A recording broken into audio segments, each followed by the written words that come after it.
Assalamualaikum warahmatullahi wabarakatuh. First of all, I would like to thank you for giving me the golden opportunity to introduce myself in front of you.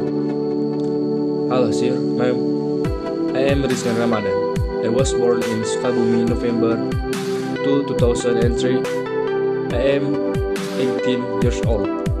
Okay, I am the firstborn child of 3 siblings. My hobbies is football and I'm from Sagaranten, Jampang Tengah. And currently, I live in Cisaat, Sukabumi. I have completed my vocational secondary education in Sagaranten, SMKN 1 Sagaranten. I'm currently in college.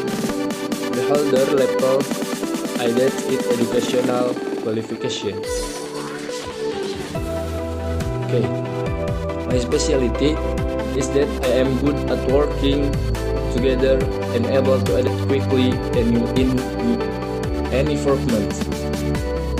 My strength is that I am a fast learner and a self-motivated person, and I always try to give best at work.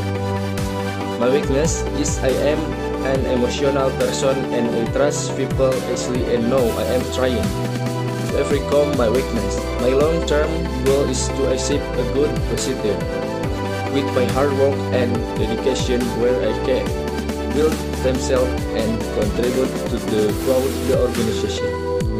It's all about me. Thank you. Wassalamualaikum warahmatullahi wabarakatuh.